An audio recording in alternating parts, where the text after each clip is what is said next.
diary. Yeah, that's my fault. Yeah. Let you off. Yeah. So what? You're allowed 2 minutes. 2 minutes either way. Right. Yeah? Yeah. And you we'll leave give you for that? Yeah, that's all right. Okay, Next time, 3 minutes late. Got done. let's try. Okay. Yeah, good. Régis, can we start with events which sort of overshadowed, I think, the game last weekend, and that was Romaine Mundle. Firstly, how is he, and how has he reacted to the events of the day? And I think he came off with an injury as well, just to compound everything. Yeah. Yeah, what happened to Romaine is unacceptable. We stand with him. There's no room for racism or abuse in football or anywhere else. That's clear for us. So we stand for respect, inclusion, and diversity. These are the values of football and the values of the club. So it's clear. About his injury, it's another topic, I might say. It might be a difficult injury and might be sidelined for a few weeks, months. We still have further assessments to make, but we will have a clear picture soon. Tough for Romaine, though, bearing in mind his history of injury. Yeah, it's the other side. So he experienced this injury before, so it means something for him. So it's still early to say if it's exactly the same, but the feeling wasn't positive. And what's your reaction? How worrying is it for you that there seems to be this rash of recent racist incidents in the game over the last month or two? I don't know really why, but at least, I repeat, we don't want to accept that, and we have to have a clear position, and I think it's the case here in Sunderland. We want to defend values, and when someone, group of people, I don't know, want to threaten those values, it's important to react. In terms of injuries as well, it was just a bad day for you. Michele, Jocelyn, Roby. Yeah, but they so you can say that. Let's go through each. How is Jocelyn? Jocelyn might be in the same position as Romaine with a different injury, might need surgery, so a couple of weeks, months, still a bit early as well. It will be shorter for Nordi and Brian, between 2 or 4 weeks, depending on the way they respond to the treatments and the rehab. So let's wait a bit, but it won't last too long. And you felt that Dennis, maybe a game, 2 games? Yeah, he's getting better, like Ray. We miss them, but they are getting better, and the timeline should be shorter, around 10 days maybe, depending on the last stage of the rehab as well. On a positive, Traore, you hoped he'd be back this weekend. Is there every chance? Yeah, he returned full training this week, and Granit as well, played 20 minutes, reacted well, so good news. This side. Good time to get them back.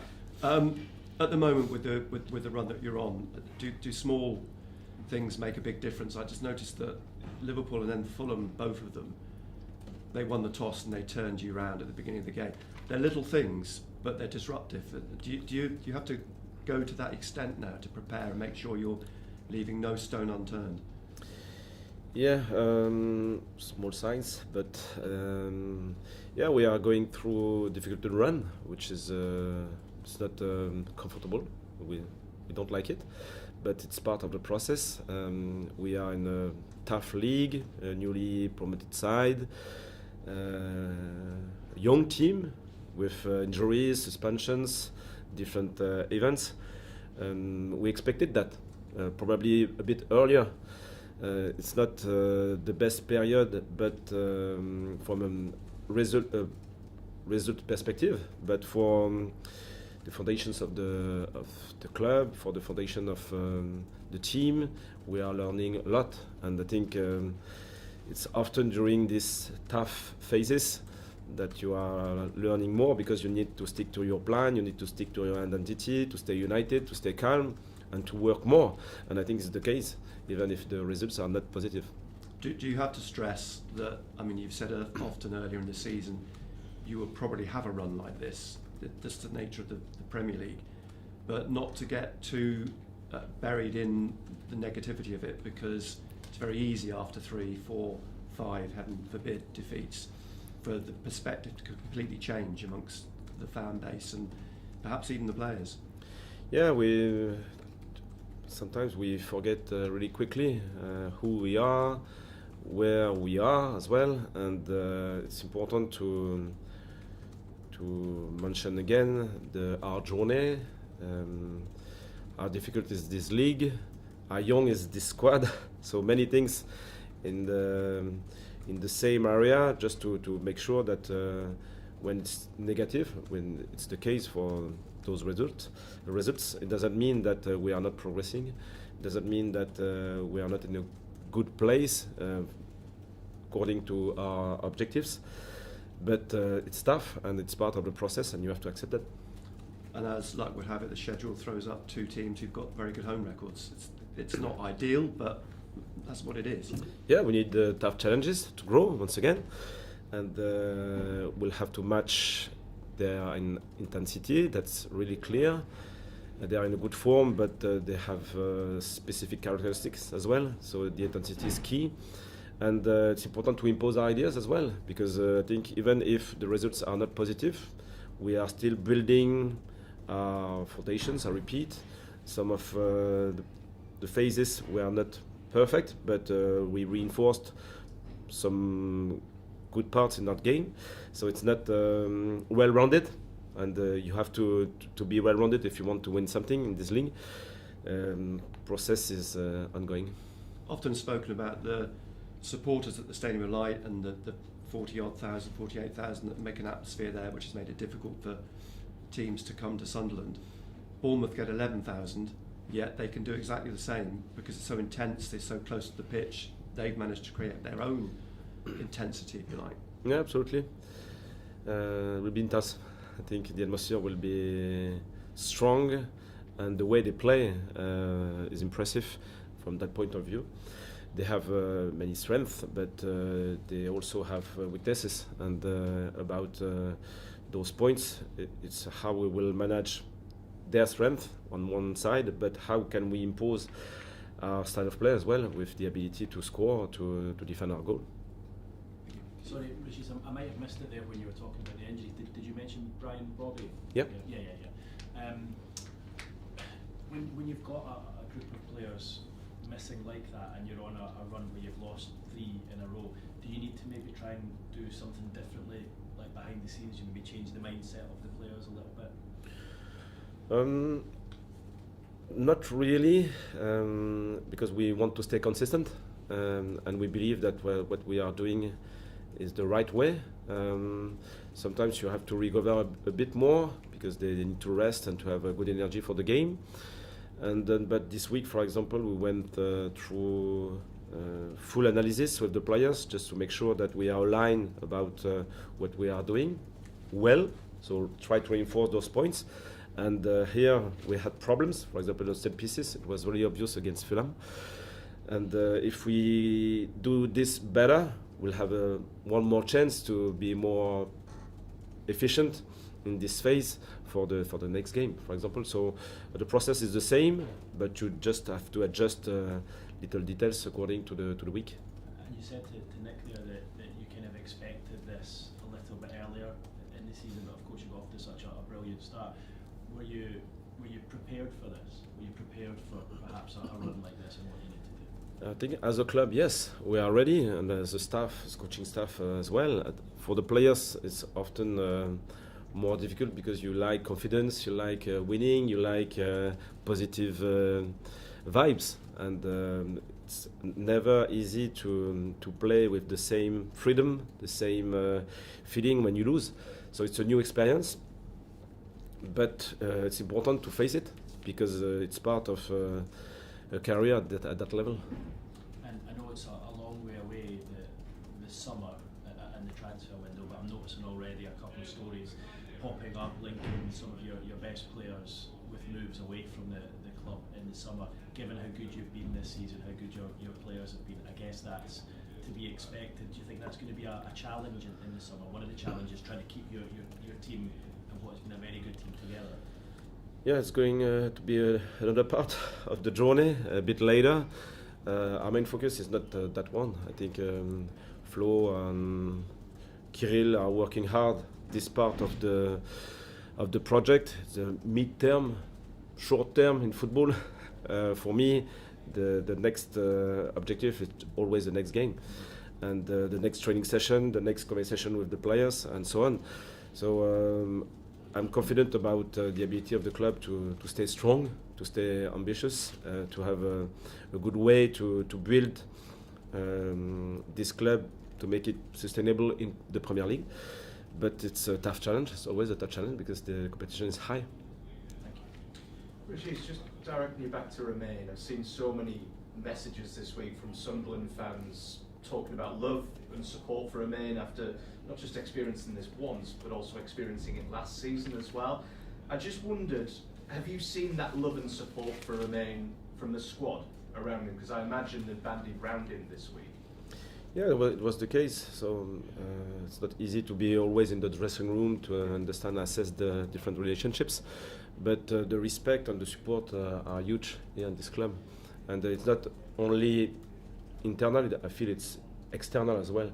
And I think you see the values of family when it hurts, and it's the case. So I'm really happy about the reactions and the way the people behave in this part of the country. Yeah. How do you feel personally when you hear the news that you would have heard on Sunday when this broke of this abuse aimed at Romaine? It's not acceptable, so I repeat it, but it becomes common, unfortunately. So is it because of the technology? I don't know. Now you have different opportunities to send bad messages, and the echo is so big, so probably it's different, but it's an opportunity on the other side to show great reaction, a strong reaction. I think it was the case. You've said there, just talking to Keith and to Nick, about how you expected this at the start of the season, this side's form, in terms of it would dip at some point. What have you seen in this period that is good about your squad, about how they have responded to this difficult form, this suffering at the moment? They stay connected, they stay united. It's clear they are still focused on the game. We know exactly how we want to manage different phases, and it's not always balanced because you can be strong on set pieces, for example. It was the case for the first part of the season, and we were really weak against Fulham. So it's always a bit unstable, a bit inconsistent because the league is evolving. So you can't stay just at the same level. You always have to improve. But when you try to improve this part of the game, for example, our high press is getting better, our build-up under pressure is getting better, but this phase is now worse, and we were so exposed. So it's the lesson of this game, but we'll have another challenge. So it's always moving, and it's part of the process. You have to learn and to stay consistent, but I feel that the energy is still positive, and we expect another reaction. Just finally from me, Bournemouth game at the Stadium of Light was some game earlier on in the season. How different a game are you expecting down on the South Coast? I expect energy from the start and probably until the end. They probably have better references at home, it's often the case, stronger confidence. So it will be a tough challenge once again, but we are excited because when it's tough, when the opponent is strong, you want to involve all your resources, individually, collectively. It's a big challenge, and we like those challenges. And if it's not going well, we'll go for the next one because we need to reset, and this is part of the life in this league. Thanks, Régis. Hi, Régis. Saturday's game against Bournemouth will be your third match of the season playing away and having a midday kickoff. Previous ones were the FA Cup against Everton, the penalty shootout win, and then the recent loss to West Ham, but neither game you won within 90 minutes. Are these kind of kickoffs harder to prepare for? Yeah, it's a bit different. We need to change the schedule a bit, but I'm not too concerned, to be fair. As a professional player, you need to get ready for anything. So it's probably more connected with our usual training sessions. So it's not a big problem for me. And looking towards Bournemouth as well, the job done by Andoni Iraola, considering he's lost so many key players, what have you made of that? Yeah, he's doing really well. The club is doing really well as well. They have a clear identity from a recruitment perspective and from a game model perspective as well. They are really well connected. So you can see, when you see a game of Bournemouth, you can identify really quickly who they are, which is for me really positive. And they stay consistent because they had a bad run earlier in the season, and they kept doing. They stay consistent, waiting for the effect of the consistency, because if you work hard, even if you don't get the result early, you know that the momentum will shift. And just finally, I'm not sure if it's been asked yet, Granit Xhaka, is he expected to be back in the starting 11 on Saturday? It might be, because he's in a good place now, so we'll be really progressive. He reacted really well after this game, so it's always a step-by-step process, and at the minute he's in a good place. Cheers. Didn't give the answer. Cameras up, please.